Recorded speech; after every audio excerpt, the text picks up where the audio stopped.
بسم الله الرحمن الرحيم الحمد لله الذي هدانا لهذا وما كنا لنهتدي لولا أن هدانا الله لقد جاءت رسل ربنا بالحق الصلاة والسلام والتحية والإكرام على سيد سليمان في الوجود سرنا بكل موجود مقتدى دائرة الوجود صاحب الحمد والمقام المحمود مولانا ومولى الثقلين ذات الحسن والحسين أبي القاسم محمد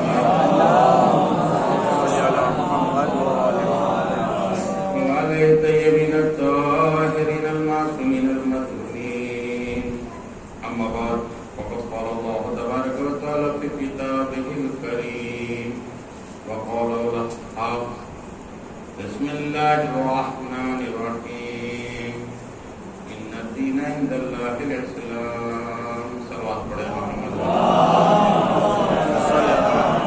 وآل محمد. عزیزان گرامی محترم اور بزرگ سامعین، ابتدائے کلام میں یہ بات عرض کر دوں کہ ہم اس دیش میں رہتے ہیں جہاں 10 سے 15 کلومیٹر پر زبان تبدیل ہو جاتی ہے. یہ حقیقت ہے، لیکن عزیزان محترم کچھ چیزیں ایسی ہوتی ہیں جو کبھی نہیں بدلا کرتی. دنیا میں دو طرح کے لوگ ہیں اور اسی مزاج سے آگے بڑھ رہی ہے یہ دنیا. ہمیں دیکھنا یہ ہے کہ ہم کس طرف جائیں گے. دو ہی راستے ہیں، دو ہی مشن ہیں، دو ہی چیزیں ہیں پوری دنیا میں. یعنی آپ کو مختصر سے لفظوں میں کہوں کہ اسلام دو حصوں میں ہی ہے. اگر اسلام کو سمجھنا ہے تو فقط دو حصے ہیں. دیکھیے ہر چیز کا دو ہی ہوتے ہیں. ضد جسے کہتے ہیں بھئی یا تو رات ہے یا دن ہے، تیسری تو کچھ ہے نہیں ہوتی. حق ہے یا باطل ہے، جھوٹ ہے یا سچ ہے، یہی ہوتا ہے. دو چیزیں ہوتی ہیں، حسینیت ہے یا یزیدیت ہے. دیکھیے مرا کوئی کردار نہیں کرتا، کردار سارے زندہ رہتے ہیں. بھئی دو مشن کی بنیاد رکھی گئی، اب مشن دونوں زندہ رہے. کوئی یہ کہے کہ صاحب فلاں مشن ختم ہو گیا، ایسا نہیں. دو مشن کی بنیاد ہے، ایک حق ہے ایک باطل ہے، ایک ظلم ہے ایک صبر ہے. پہلے آپ کسی بھی طرح سے دیکھ لیجئے گا، دو ہی طریقوں سے بانٹا جا سکتا ہے، ایک رائٹ ہے ایک لیفٹ ہے. یعنی آپ کسی بھی اینگل سے دیکھیے گا دو ہی چیزیں، ایک اوپر ہے ایک نیچے ہے. اب وجہ کیا ہے؟ اب ایک بات اور یہ بھی میں طبیبی منزل میں آپ کو بتا دوں، ہر انسان کوئی یہ کہے کہ صاحب ہم شمار نہیں ہوتے یا ہم اس میں نہیں آتے، ہر انسان پورے زمین پر یا تو حق کے ساتھ ہے یا باطل کے ساتھ. مثال کے طور پہ کوئی انسان ایسا نہیں ہے جو خالی ہو، بیکار ہو. کوئی انسان نہیں ہے. بھئی کم سے کم آپ بیٹھے ہیں، کوئی کھڑا ہوگا کوئی لیٹا ہوگا، یعنی بزی ضرور ہے، کسی نہ کسی کام پہ بزی ضرور ہے. اچھا بہت سے لوگ کہتے ہیں کہ صاحب فلاں کا جھگڑا ہے، ہم نہ اس کے ساتھ ہیں نہ اس کے ساتھ ہیں. نہیں ہو سکتا، یہ جھوٹ ہے. یہ ایسا جھوٹ ہے کہ انسان جس کو بتا رہا ہے اس کا دل جانتا ہے وہ تو جا رہا ہے. کبھی بھی آپ غور کیجیے گا میری باتوں پہ، ہو ہی نہیں سکتا. یا تو ادھر ہوگا یا ادھر ہوگا، یا تو حق کی طرف یا باطل کی طرف. اور یہ بھی سن لیجیے، خطا ہمیشہ ایک ہی ہوتی ہے، دونوں کی نہیں ہوتی. خطا ایک کرتا دونوں نہیں کرتے. کہیں پہ اگر کوئی جوتا چپل چرا کے لے جائے تو پہلے ایک چوری ہوتی ہے، جس کے چوری ہو جاتے وہ دوسرے کے پہن کے چلا جاتا، ہوتا نہیں ہوتا؟ پہن کس نے کی؟ ایک نے کی، ابتدا اس نے کی، یہ بات کو آگے بڑھا دیتا، اس کے مشن کو آگے بڑھا دیتا کہ بھائی ہمارے لے گئے ہم بھی لے کے جائیں گے، ہے نہیں ہے؟ یہ تمام لوگ کہیں نہ کہیں شریک ہوتے ہیں۔ یہ وہ باتیں جو تمہیدی طور پہ سن لیجیے، کل بات سمجھ میں آ جائے گی۔ ہر طرح سے انسان یہ نہیں کہہ سکتا جھوٹ بول رہا، دو ہی پہلو ہیں، ہاں باطل، رات دن، ظالم مظلوم، دو ہی چیزیں ہیں۔ جو ظالم کا طرفدار ہے وہ مظلوم کا طرفدار نہیں ہو سکتا، جو مظلوم کا طرفدار ہے وہ ظالم کا طرفدار نہیں ہو سکتا، ہو ہی نہیں سکتا۔ اچھا، رات کے سناٹے میں خدا اپنے بارے میں فیصلہ کیجیے گا کہ بھائی دو لوگ ہیں، دو بھائی ہیں، لڑ رہے ہیں، ہم کس کے ساتھ ہیں؟ آپ کو پتا ہے کس کے ساتھ ہیں؟ آپ جانتے ہیں کس کے ساتھ دے رہے ہیں؟ آپ مجمع عام میں آپ اظہار نہیں کر رہے، معلوم سب کچھ ہے، سب کو معلوم ہے اپنے بارے میں، کون نہیں جانتا اپنے بارے میں؟ سوچئے گا ایک جملہ میری جانب سے، اپنے بارے میں کون نہیں جانتا کہ وہ کہاں جائے گا، جنت میں یا جہنم میں؟ کون نہیں جانتا؟ کوئی ہے کھڑا ہو کے کہہ دے کہ صاحب میں اپنے بارے میں نہیں جانتا، میں کہاں جاؤں گا؟ خود جانتا، بخوبی جانتا، میں دعوے کے ساتھ اس منبر سے کہہ رہا ہوں، ہر شخص کو معلوم ہے وہ کہاں جائے گا، سب کو معلوم ہے۔ اچھا بات ایک آتی ہے، ایک کام کرنے والا ایک نہ کرنے والا، کہ دونوں برابر ہو جائیں گے؟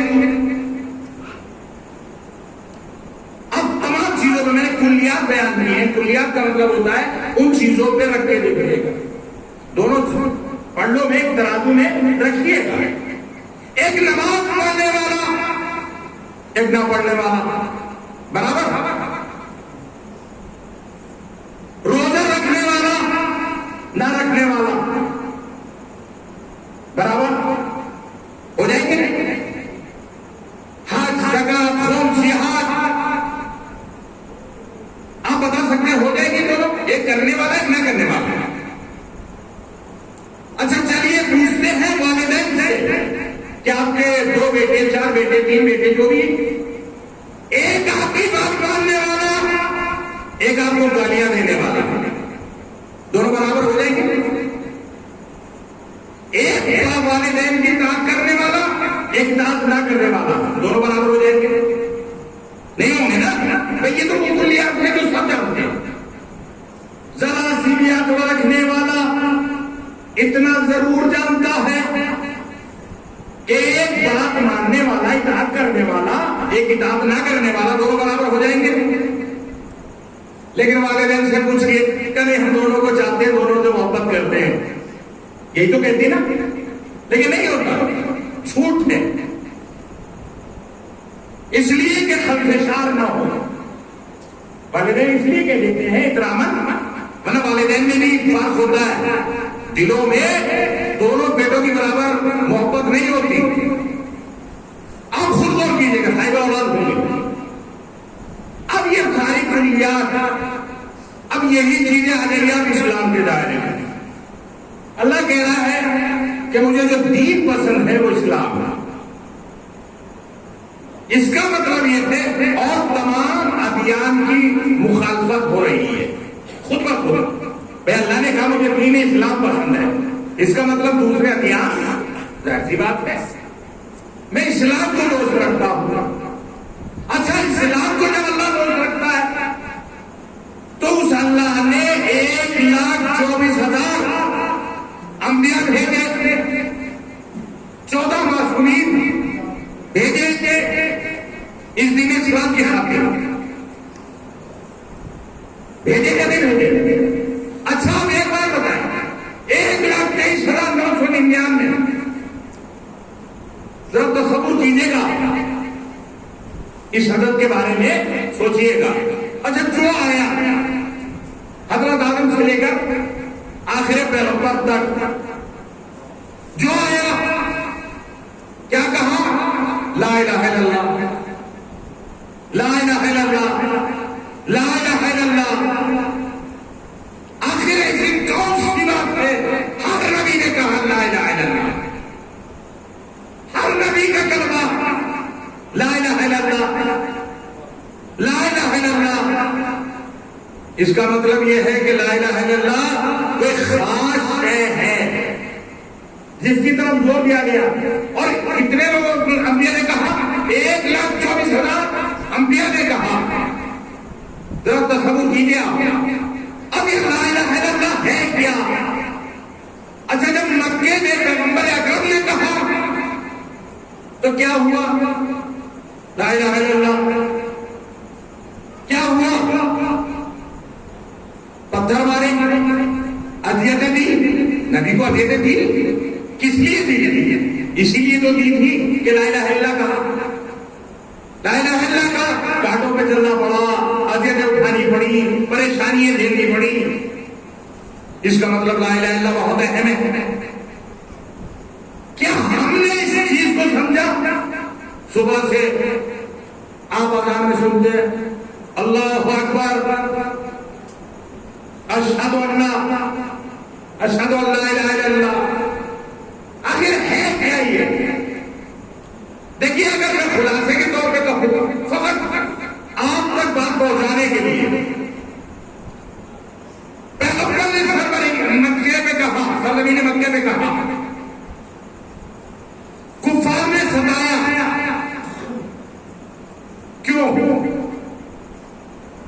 کیوں ستایا؟ مکے میں 360 بتوں کو خدا کہا جا رہا تھا. ایک کے ماننے میں کیا تکلیف تھی سرکار؟ ایک کے ماننے میں کیا پریشانی تھی؟ نبی بھی تو یہی کہہ رہے تھے لا الہ الا اللہ. ایک اپنا خدا پہنچا رہے تھے، کوئی بات ہی نہیں تھی. بھائی 365 کو مکے والے خدا مان رہے تھے تو ایک میں کیا پریشانی تھی؟ 61 ہو جاتے. نہیں مانا، پھر بھی ستایا. اس کا مطلب یہ ہے کہ لا الہ الا اللہ بہت بڑا مشن ہے. اچھا ترجمہ کیجیے اس کا. اگر پیغمبر اکرم یہ کہتے میرا یہ بنایا ہوا صنم، یہ بت، اس کو خدا مان لو، تو یقین کے ساتھ کہہ رہا ہوں مکے کے لوگ اعتراض نہ کرتے بلکہ کہتے یہ بھی رکھ دو. کہتے نہیں کہتے کہ جو ساتھ تو رکھے ہوئے تھے. اب ابھی ترجمہ کیجیے. لا الہ نہیں ہے کوئی سوائے اللہ کے. اس کا مطلب یہ ہے پیغمبر کہنا کیا چاہ رہے ہیں؟ پہلے 300 سال کا انکار کرو، اس کے بعد ایک کو مانو. سلام پڑھے محمد والے محمد.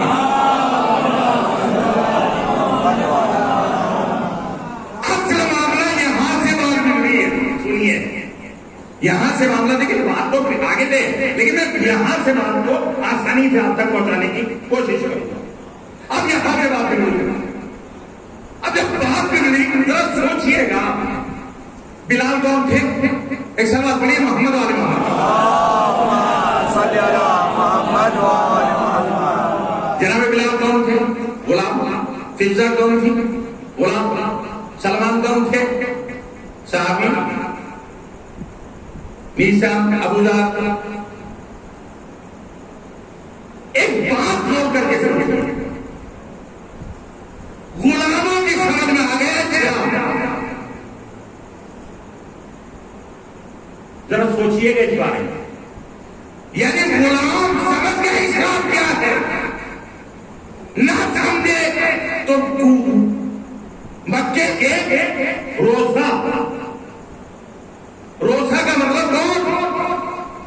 جو اپنے اپنے خداؤں کے متولی تھے. حبل، ابو لہب، ابو جہل. ذرا غور کیجیے میری ان باتوں پہ. اگر نہ سمجھے تو کون نہ سمجھا؟ جو بڑے بڑے تھے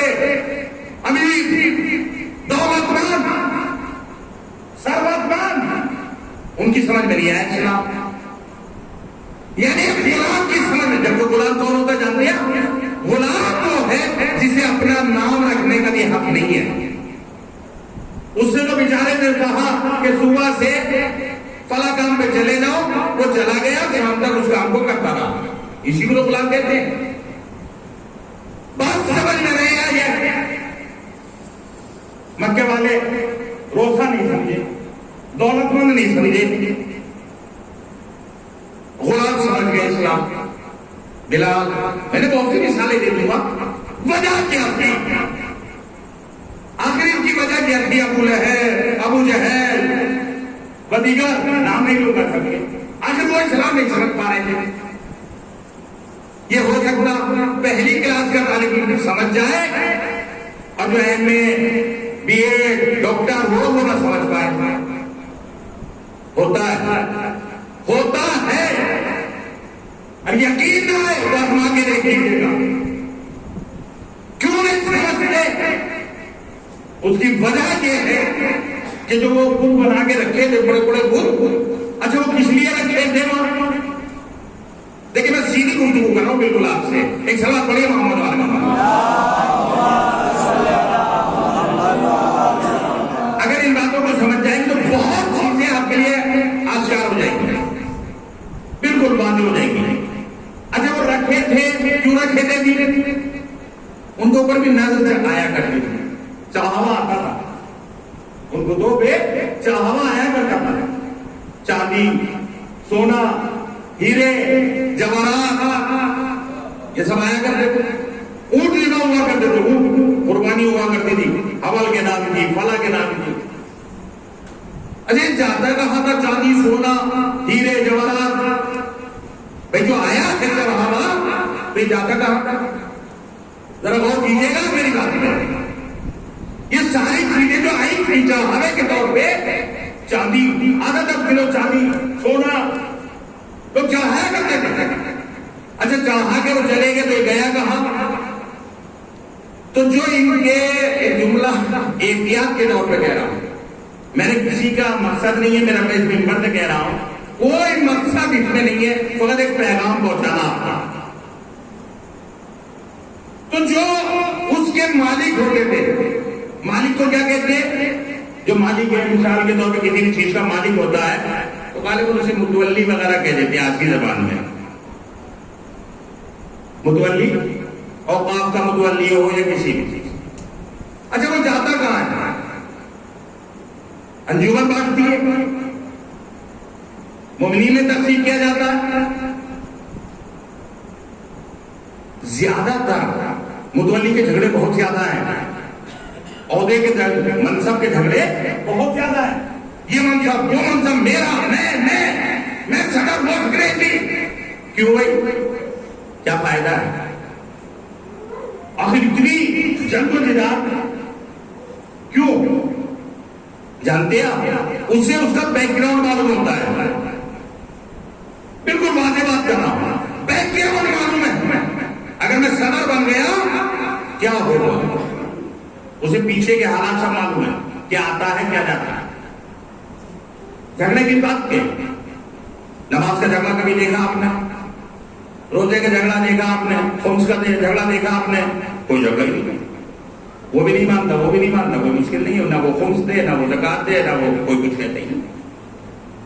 شادی آرام سے ہوتی ہے، کوئی پریشانی ہوتی ہے. بہت سے لوگ ہیں نماز نہیں پڑھتے، روزہ نہیں رکھتے، حج نہیں کیا، زکات نہیں دیتے، ان کے یہاں شادی میں کوئی پریشانی نہیں ہوتی. مومنین آدمی وہ بات نہیں، کوئی پریشانی ہوتی ہے. اچھا دین کے بغیر کام تو صحیح چلتا ہے نا؟ مجھے تو نہیں لگتی کوئی پریشانی ہوتی. کوئی پریشانی نہیں آتی دین کے بغیر. دین کے بغیر کیا پریشانی آتی بتائیے سماج میں؟ نہ شادی رکے گی، نہ کوئی پریشانی، کوئی پریشانی نہیں آئے گی. وجہ یہی ہے جتنا منافق، حاسد، اتنی زیادہ جانے والے ہے یا نہیں ہے سماج میں؟ بھئی سب کو معلوم ہے، لیکن وجہ ایک اور ہے. میرے بھائی میرے عزیزو یاد رکھیے گا، ہم کرے تو برا نہیں لگتا، دوسرا کرے تو برا لگتا. ذرا غور کیجیے آپ. ہم کریں تو کوئی برا نہیں لگتا, دوسرا کرے تو برا لگتا. چوری, غیبت, حسد, تمام چیزوں کے لیے ایک مثال بتا رہا ہوں. ہم کرے تو بڑا اچھا لگتا, دوسرا کرے تو برا لگتا نہیں. ارے غیبت کر رہے ہیں, حسد کر رہے ہیں, بغض کر رہے ہیں.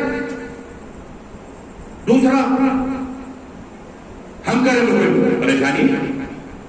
ہر آدمی یہ سوچے, جبکہ تبلیغ کس کو ہونی ہے, مقصد کیا ہے, کربلا کا پیغام کیا ہے, دین اسلام بتانا کیا چاہتا ہے, پیغام کیا ہے کربلا کا, کیا ہے پیغام, کیوں مولا حسین نے قربانی دی, کوئی تو مقصد ہوگا یا کوئی مقصد ہی نہیں تھا. دیکھیے یہ وہ باتیں میں نے آپ کے سامنے پیش کی ہیں کہ آپ آسانی سے بات کو سمجھ جائیں. پریشانی کہاں ہے, پریشانی یہ ہے کہ وہ روزہ, وہ دولت مند دین کو آسانی سے سمجھنا نہیں چاہتے, اور اسی لیے دو مشکلیں تھیں, ایک حکومت, ایک شریعت. ایک شریعت, ایک حکومت. شریعت کے طرفدار کتنے تھے, چند. مولا حسین کے ساتھ 7 یا 9 آدمی نے دیا. شریعت تھی کیونکہ جدھر حکومت تھی ادھر لاکھوں عرب, تقریباً عرب مانتا تھا, تقریباً حکومت کو پورا عرب ماننا تھا. لیکن یہ چند لوگ, 7 یا 10 لوگ, 9 لوگ یزید کے لیے مشکل کیا کر رہے تھے. کسی محلے میں اگر 2-4 آدمی آپ کو نہ مانے, ووٹ نہ دیں, تو آپ پھانسی لگائیں گے. کیا وجہ تھی بھائی؟ 10 لوگوں نے شروع میں, 7, 8, 10 تک روایت ہے کہ 10 لوگوں نے نہیں مانا یزید کی بیعت ہے. تو اتنا بڑا پروپیگنڈا کس بات کی ضرورت تھی کہ نہیں مانے, نہ مانے. بھائی 2 آدمی کھڑے ہوتے, ایک جیت جاتا ہے, ایک ہار جاتا. مان لیجیے دنیاوی اعتبار سے تو جو جیت جائے وہ سب کو جنہوں نے ووٹ نہیں دیا ان کو مار ڈالے گا. اس کا مطلب یہ ہے کہ شر کچھ اور ہے, مقصد کچھ اور ہے, بات کچھ اور ہے. اصل میں نے آپ کے سامنے کہہ دیا, ایک دین تھا, ایک دنیا تھی. دین اور دنیا کا ٹکراؤ تھا. اور آپ سوچئے کہ کربلا میں ختم ہو گیا, نہیں, اب بھی دین اور دنیا کا ٹکراؤ چل رہا ہے. آج تک وہ ٹکراؤ چل رہا ہے. ایک دین والے ہیں, ایک دنیا والے ہیں. دنیا والے ہمیشہ دین والوں کو ستاتے, ان سے چاہتے کہ یہ ہماری بیعت کر لیں. بھائی تم اپنا کام کرو, کیا مشکل ہے. آپ دیکھیے گا اکثر کہیں بھی جا کے کسی محلے کے اندر جو شریف آدمی ہیں, سب سے زیادہ ووٹ ان کے گھر پہ مانگنے جائیں گے. کیوں کہ ان کی وجہ سے اور ووٹ مل جائیں گے. ہوتا نہیں, آج بھی ہوتا. اس کا مطلب یہ ہے کہ مومن جہاں بھی رہے گا اپنی جگہ بھاری ہے. ایک ہی مومن اپنی جگہ بہت بھاری ہے. اب اپنی قدر سمجھیے. بس حضرت گرامی خلاصے کے طور پہ پیش کر رہا ہوں, یہ بات بیان کر رہا ہوں خلاصے کے طور پہ, اس لیے کہ آپ تک بات پہنچ جائے. من عرف نفسه فقد عرف ربه. جس نے اپنے آپ کو پہچان لیا اسی نے خدا کو پہچانا ہے. جو اپنے آپ کو نہیں پہچان پایا وہ خدا کو نہیں پہچان سکتا, وہ خدا تک نہیں پہنچ سکتا. یہ دھوکہ ہے. ہم کو اپنے آپ کو پہچاننا ہے. ہماری طاقت کیا ہے, ہماری قوت کیا ہے. 10 کتنے عدد میں لکھا جاتا؟ 2. 100 کتنے عدد میں لکھا جاتا؟ 3. 1000 کتنے عدد میں لکھا جاتا؟ اچھا ایک کو ہٹائیے, 10 میں سے ایک ہٹائیے, کتنا بچتا؟ لکھی تھی کہ بات کر رہا ہوں, ایک ہٹا دینا, کتنا بچا؟ 10 لکھا ہوا بات کر رہا ہوں, لکھنے کے اعتبار سے 10 میں سے ایک ہٹائیے, 9 بچا. 100 میں سے ہٹائیے 99, 1000 میں سے 3 حصوں میں گنتی آ گئی. جو گنتی 2 حصوں میں تھی وہ 1 حصے میں رہ گئی. عدد کے اعتبار سے. اچھا پرسنٹ کے اعتبار سے 3 یعنی 1 لکھنے کے بعد 2 زیرو لگائے, 3 ہندسے ہوئے, 3 ہندسوں میں سے 1 کو آپ نے ہٹایا, 1 ہندسے کو, تو کیا بچا؟ 1 کو ہٹا لیا. ہندسے کے اعتبار سے, لکھنے کے اعتبار سے کیا بچا؟ 0. 1000 میں سے ہٹائیے 0, لاکھ میں سے ہٹائیے 0. آپ اپنی طاقت کو اندازہ کیجیے. 100 میں سے اگر 1 ہٹایا تو 99. اس کا مطلب یہ ہے کہ جو عدد 3 میں لکھا جاتا تھا اب وہ 2 میں لکھا جانے لگا. 1000 میں سے آپ ہٹائیے, جو عدد 4 میں لکھا جاتا تھا وہ عدد 3 میں لکھا جانے لگا. اب اپنی طاقت کا اندازہ کریں. دنیا میں ہوں گے جھوٹ بولنے والے, نعوذ باللہ نعوذ باللہ. مثال کے طور پہ ہم جھوٹ بول رہے ہیں, ہم اپنی اصلاح کر لیں. اگر میں نے اپنی اصلاح کر لی تو 99 عدد رہ جائے گا, گنتی 3 ہندسوں کی 2 ہندسوں میں بدل جائے گی. آپ اپنی طاقت کا اندازہ کریں. ہم نے کبھی کرا, لیکن ہمیں اپنی طاقت کا اندازہ نہیں ہے. ہم دوسروں کی تبلیغ کرنے کے لیے نکاح پڑھتے. آپ اپنے بارے میں غور کریں. سب سے پہلے آپ کو آئے کہاں سے, ہیں کہاں, جائیں گے کہاں, پھر سوچنا تو پڑے گا. ہم آئے کہاں سے, ہیں کہاں, جائیں گے کہاں. یہ میری تمہیدی گفتگو تھی. آج کیونکہ میں اپنی وہ باتیں جو آپ تک پہنچانی ہیں سخت ہے, کیونکہ وقت کی بھی قلت ہے. عزیزان گرامی, بس اتنا سن لیجئے کہ ایک طالب علم اپنے استاد سے سوال کرتا ہے کہ استاد کون لوگ اسلام کے قوانین کو نہیں مانتے, اسلام کے قوانین کو کون لوگ نہیں مانتے. تو ایک طالب علم کھڑا ہوا, اسٹوڈنٹ کھڑا ہوا, کہ سرکار میں بتاؤں, کیا بتاؤ, کہ جو مردہ ہے وہ اسلام کو نہیں مانتے. ذرا غور کیجیے گا. ایک بچہ اور کھڑا ہوا, یعنی نماز روزہ ہر جگہ کوئی سا بھی مسائل ہو, کہ سرکار کون لوگ نماز نہیں پڑھتے, کہ کافر نماز نہیں پڑھتے. دیکھیے جو باتیں میں کہہ رہا ہوں آپ اپنے تک ذرا تصور کیجیے. استاد نے پوچھا کون لوگ نماز نہیں پڑھتے, شاگرد نے جواب دیا کافر نماز نہیں پڑھتے. دوسرا بچہ کھڑا ہوا, کون لوگ روزہ نہیں رکھتے, کہ دیوانے پاگل روزہ نہیں رکھتے. دیوانے پاگل روزہ نہیں رکھتے, نماز نہیں پڑھتے. جو مر چکے ہیں وہ نماز نہیں پڑھتے, جو پاگل ہیں وہ نماز نہیں پڑھتے. تمام احکام میں سوچیے گا میری بات کو. دیوانہ نماز نہیں پڑھتا, پاگل, دیوانہ پاگل, مردہ کافر, یا وہ جو نابالغ. اب آپ یہ بتائیے جو لوگ نماز نہیں پڑھتے, روزہ نہیں رکھتے, وہ کون سی کیٹیگری میں سمجھتے ہیں اپنے آپ؟ کوئی تو صنف میں سمجھتے ہوں گے. 3-4 کیٹیگری ہیں اسلام کی, زیادہ سے زیادہ 4 کہہ لیں گے. یا تو بچہ سمجھتا اپنے آپ کو انسان, تو بچے کی کوئی ویلٹ سماج میں ہوتی نہیں ہے, زیادہ اتنی ویلٹ نہیں ہوتی کہ اس کو بز میں بٹھایا جائے اپنی. یا دیوانہ ہے, یا کافر ہے, یا مر چکا ہے. بھائی جو شرعی قوانین کو نہیں مانتا, اس کے علاوہ جو 5 کیا ہوگی, کوئی اور نہیں ہوگی. بس جانے کی رانی, ہمیں اپنے بارے میں غور کرنا, ہمیں اپنے بارے میں فکر کرنی ہے.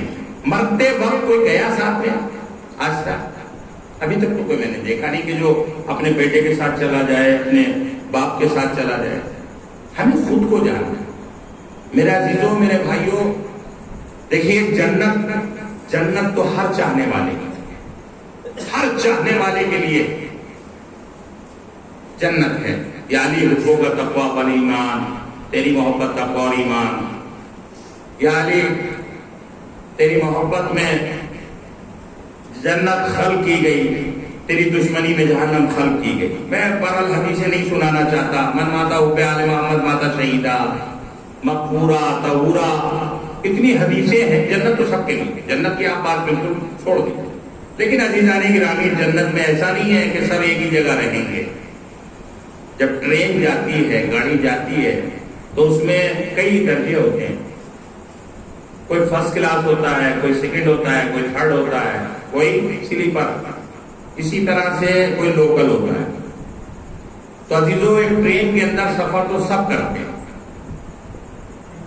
ایک فرسٹ کلاس سے کرتا ہے، ایک تھرڈ کلاس سے کرتا ہے. تھرڈ کلاس میں کیا ہوتا ہے آپ خود مجھ سے بہتر جانتے ہیں. جگہ ملی نہ ملی.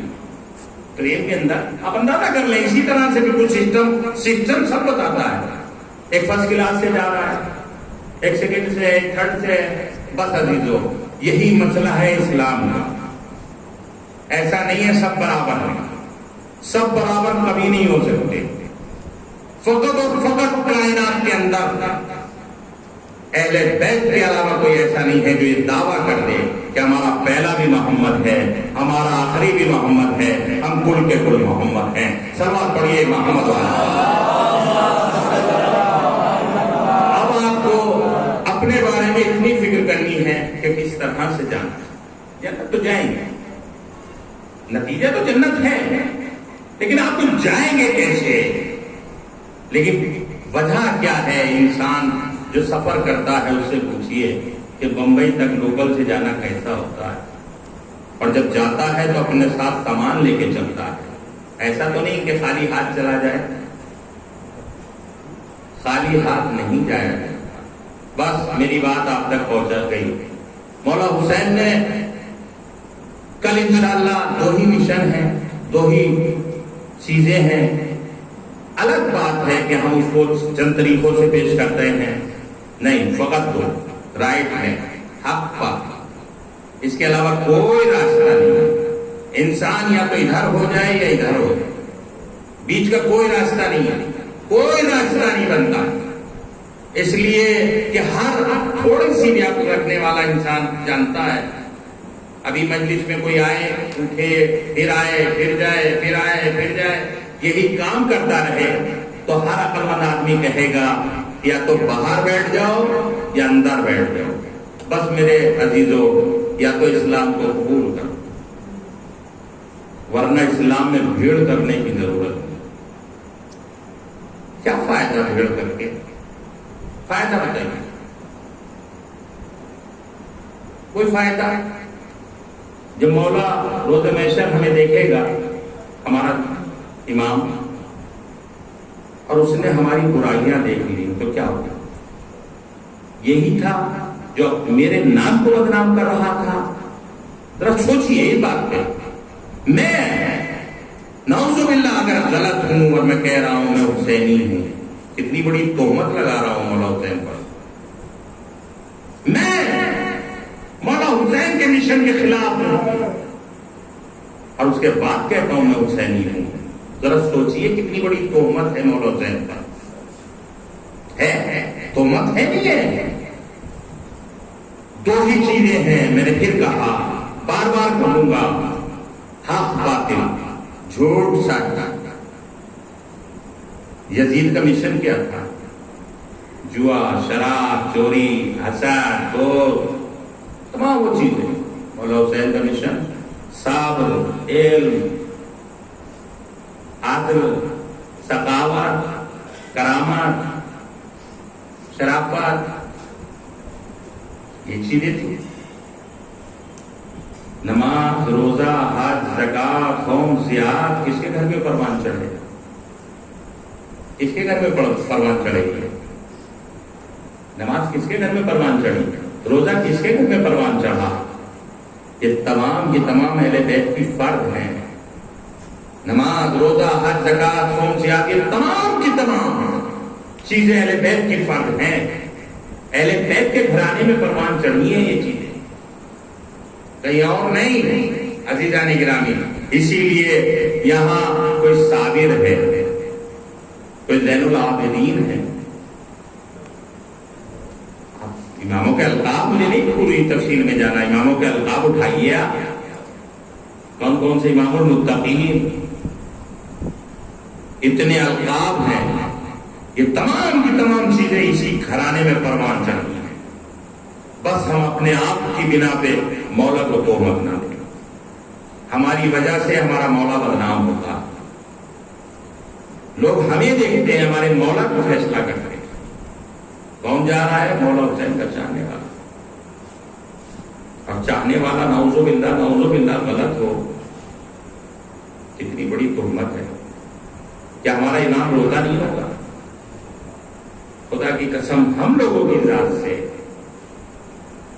اس لیے بہت سی باتیں ہیں، بارہ عزیزوں، کل انشاءاللہ وقت نہیں ہے، میں آپ کو بیان کروں گا اور میں آپ کو بتاؤں گا، آپ کی ذمہ داری بنتی ہے۔ یقیناً میں آپ کے مزاج کی چیزیں بھی پڑھ سکتا ہوں، مجھے کوئی مشکل نہیں ہے، ایسا کچھ نہیں ہے، میں کچھ کر سکتا ہوں، ہر آدمی کر سکتا ہے۔ لیکن عزیزوں، پیغمبر اکرم نے کہا، ایک جنگ سے واپس ہوتے وقت صحابی نے پوچھا کہ مولا ہم تو کامیاب ہو گئے، ہم نے تو بہت بڑی جنگ جیت لی۔ پیغمبر اکرم نے کہا کہ ہاں، جنگ صغیر، جہاد اصغر جسے کہتے ہیں، چھوٹا جہاد، جیت لیا، کامیاب۔ پیغمبر اکرم کہتے ہیں ابھی جہاد اکبر باقی ہے، جہاد اکبر ابھی باقی ہے۔ تو اصحاب پیغمبر پوچھتے ہیں، یا نبی اللہ، زخم کھائے، تلواریں چلائیں، تیر چلائے، نیزے چلے، لوگ مارے گئے، اتنی بڑی جنگ ہوئی، اس کے بعد آپ کہہ رہے ہیں جہاد اصغر ہے، یہ جہاد اکبر کیا؟ پیغمبر اکرم کہتے ہیں اپنے نفس کی اصلاح کرنا جہاد اکبر ہے۔ پہنچ گئی بات آپ تک؟ اپنے آپ کو سدھارنا، پیغمبر اکرم اس سے بھی کہیں زیادہ بڑا کہتے ہیں، جو میدان میں جائے، تلوار کھائے، زخم کھائے، کہیں اس سے بڑا ہے جو اپنے نفس کی اصلاح کر لے۔ اور یاد رکھیے گا ایک جملہ،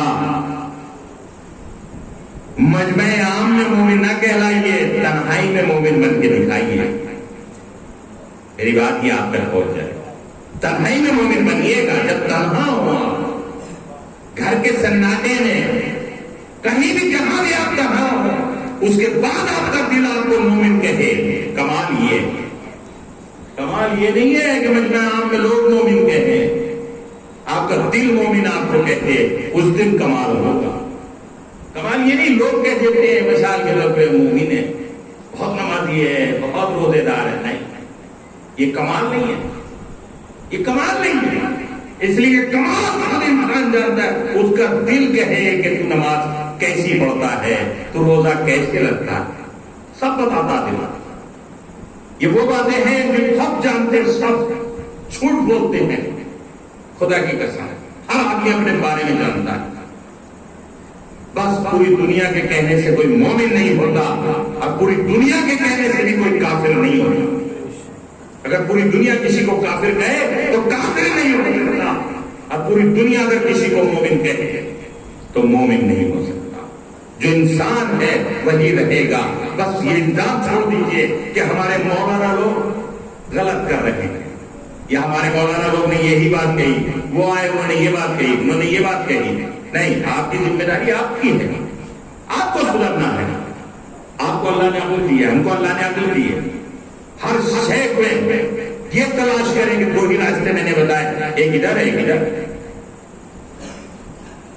مراجے کو ایک سوال لکھا گیا، بس یہ سن لیجیے، مرتے وقت کے بعد سوال بھیجا گیا کہ حضور نماز افضل ہے یا اہل بیت؟ نماز افضل ہے یا اہل بیت؟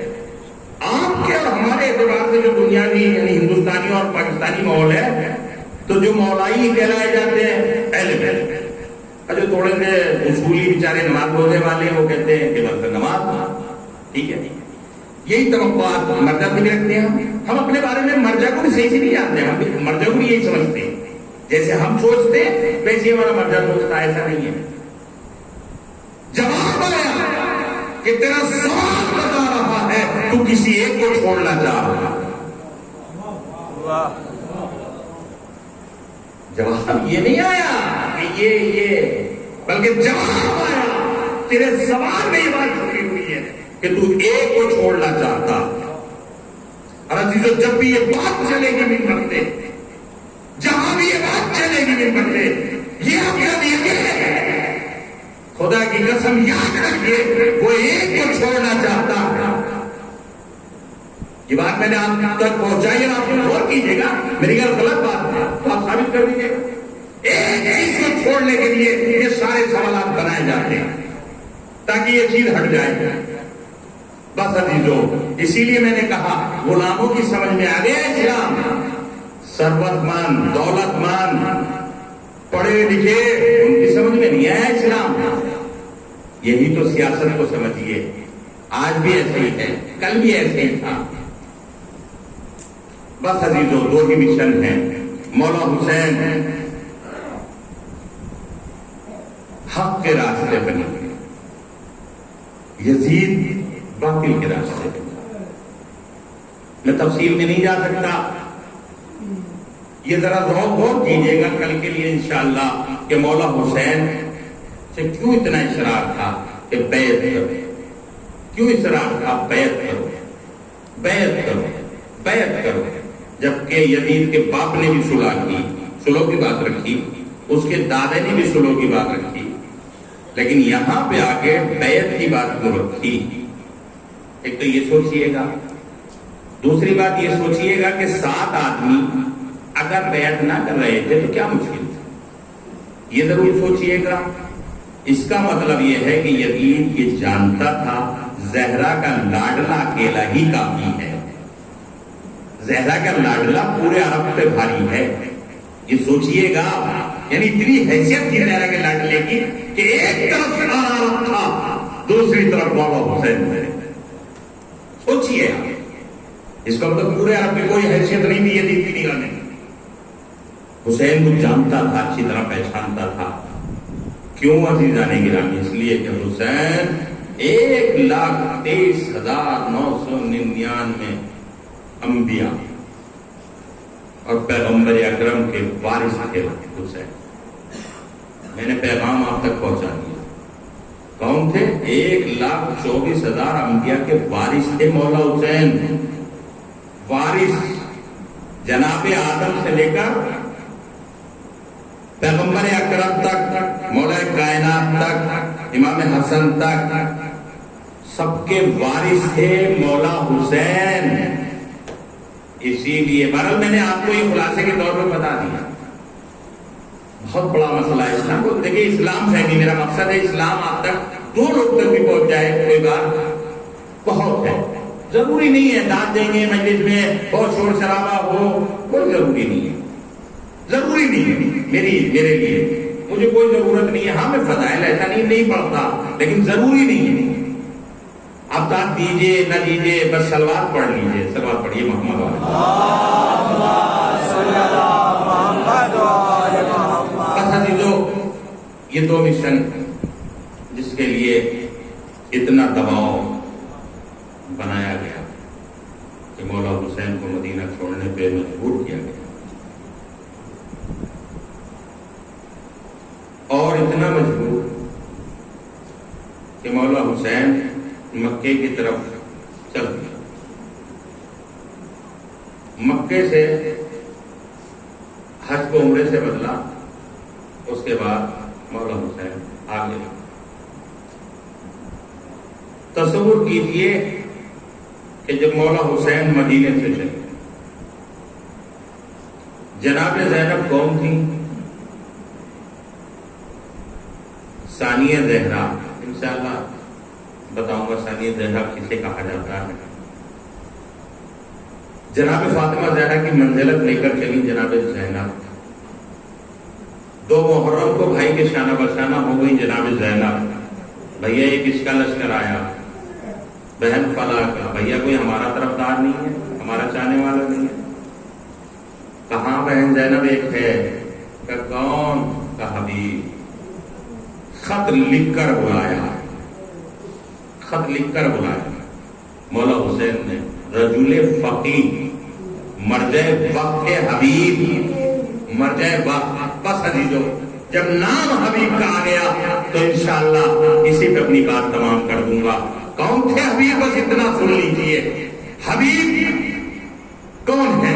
مولا حسین کے دوست. سب جانتے ہیں مولا حسین کے دوست تھے، لیکن یہ نہیں جانتے کہ کتنے دوست تھے، کیسے دوست تھے. مظاہر نے دعوت کی پیغمبر اکرم کی. مظاہر نے، حبیب ابن مظاہر، ان کے والد مظاہر نے دعوت کی کس کی؟ پیغمبر اکرم کی. اور ایک جملہ کہا، حبیب نے کہا بابا رسول اللہ سے کہہ دیجیے، نبی اللہ سے کہہ دیجیے کہ مولا حسین کو ساتھ لے کر آئے. سنیے، ایک مرتبہ مظاہر نے کہا کہ یا رسول اللہ آپ میرے یہاں آئیے دعوت میں اور شہزادے حسین کو لے آئیے، حسنین کو لے آئیے. ایک مرتبہ پیغمبر نے قبول کی دعوت. حبیب تمام انتظام کرنے کے بعد بازار سے کسی کام کے لیے چلے گئے بازار. ایک مرتبہ مظاہر نے کیا کیا، چھت پہ گئے اور جانے کے بعد انتظار کر رہے تھے. کبھی ادھر دیکھتے تھے، کبھی ادھر دیکھتے تھے کہ میرا مولا حسین آ رہے ہیں، میرا شہزادہ آ رہا ہے. اتنا چاہتے تھے. سنیے، میرا شہزادہ آ رہا ہے، میرا شہزادہ آ رہا ہے. اتفاقی طور سے حبیب کا پیر چھت سے نیچے کی طرف پھسل گیا اور حبیب زمین پہ گرے. اب جو حبیب زمین پہ گرے تو اس دنیا سے رخصت ہو گئے. سنیے، کون ہے حبیب؟ حبیب اس دنیا سے رخصت ہو گئے. مظاہر آئے، آگے دیکھا کہ بیٹے کی موت ہو چکی ہے. رسول اللہ کی دعوت تھی، مولا حسین آئیں گے. حبیب نے مظاہر کے جنازے کو اٹھایا. مظاہر نے حبیب کے جنازے کو اٹھایا اور اٹھانے کے بعد گھر کے کونے میں، گوشے میں لے جا کے رکھ دیا اور چھپا دیا تاکہ مولا حسین آ جائے، رسول اللہ آ جائے، کھانا نوش فرما لے. اس کے بعد میں واقعہ بیان دیا ہوں، بتا. ایک دوسری بات یہ ہے کہ حبیب مفسر قرآن ہے، بہت بڑے قاری قرآن ہے، مفسر قرآن حبیب. مرجع وقت ہے اس وقت کے. کوفے کے اندر ان کے بہت زیادہ شاگرد تھے، بہت زیادہ شاگرد. تو مولا حسین نے انہیں اس لیے بلایا تھا کہ کم سے کم دنیا جان لے کہ جب کہیں سے ہمارا کاروان پہنچے گا، سیروں کا کاروان پہنچے گا، تو کوفے کے جو بچے جن کے شاگرد ہیں وہ کم سے کم یہ دیکھیں گے کہ حبیب کا سر بھی ان اسیروں کے ساتھ ہے. تو کم سے کم وہ پتھر نہیں ماریں گے. ذرا غور کیجیے گا. دوسری حکمت یہ تھی. اب کیا ہوا کہ جیسے ہی آئے رسول اللہ، مولا حسین کہتے ہیں میرا دوست حبیب کہاں ہے؟ مظاہر چچا میرا دوست کہاں ہے؟ کہا پہلے آپ کھانا نوش فرما لیجیے. وہ چلے گئے ہیں، نہیں چاہتے تھے مظاہر میں بتائیں. بہت کہا یا رسول اللہ کھانا کھا لیجیے. مولا حسین کہتے ہیں میں جب تک کھانا نہیں کھاؤں گا جب تک میرا دوست حبیب نہیں آئے گا.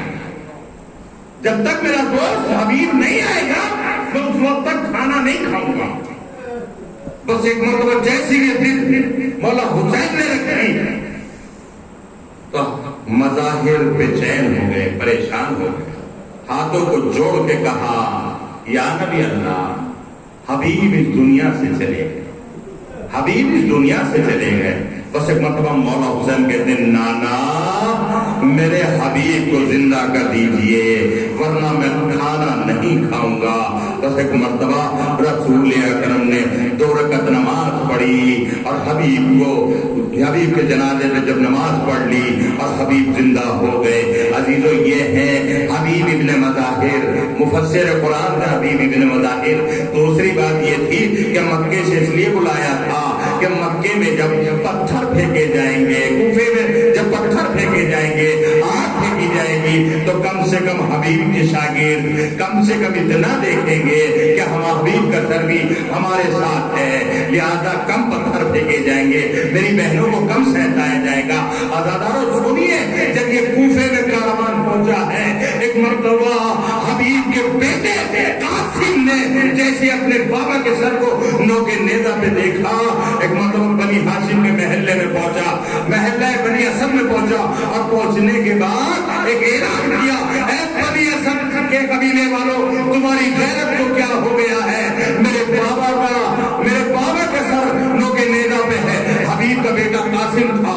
بس ایک مرتبہ جیسے کوفے میں یہ شور مچانے کے بعد بنی اسد کے لوگ آئے، اور آنے کے بعد جس پہ سر حبیب تھا، جس نیزے پہ سر حبیب تھا، اس کے اوپر حملہ کیا اور اس سر کو لے لیا، اور سر کو لینے کے بعد بنی اسد نے ایک مرتبہ قاسم کو دے دیا، حبیب کا سر قاسم کو دیا، اور دینے کے بعد کہا، اے قاسم لو اپنے باپ کا سر لو، ہاں کوئی نیزے میں نہیں چڑھا سکتا۔ بس عزادارو ایک جملہ کہا حبیب کے بیٹے قاسم نے، اب عزادارو جملہ سن لیجیے، بس بات تمام کر رہا ہوں۔ ایک مرتبہ حبیب کا بیٹا قاسم کہتا ہے اپنے باپ کے سر کو اپنے ہاتھوں میں لے کے کہتا ہے، جن کے والد زندہ ہوتے ہیں ان کے سر نوکے نیزہ پہ نہیں جاتا۔ عزادارو اس جملے کا کہنا تھا سید سجاد نے۔ ایک مرتبہ کے بابا کی طرف دیکھا اور دیکھنے کے بعد کہا، بابا مظلوم ہے سجاد، حبیب کا بیٹا کہہ رہا ہے جن کے والد زندہ ہوتے ہیں ان کے باپ کا سر نوکے نیزہ پہ نہیں جاتا، لیکن بابا سجاد اتنا مجبور، ہاتھوں پہ ہاتھ لیا، پیروں میں دے لیا، گلے میں کھڑا ڈالتا، میں یہ نہیں کروں گا۔ اے حبیب کے بیٹے تو نے کیا قیامت کر دی؟ بیمار کی چیخ نکل گئی، انا للہ و انا الیہ راجعون۔ اللهم اغفر للمؤمنين والمؤمنات والمسلمين والمسلمات الأحياء منهم والأموات تاب بيننا وبينهم بالخيرات إنك مجيب الدعوات إنك على كل شيء قدير۔ الہی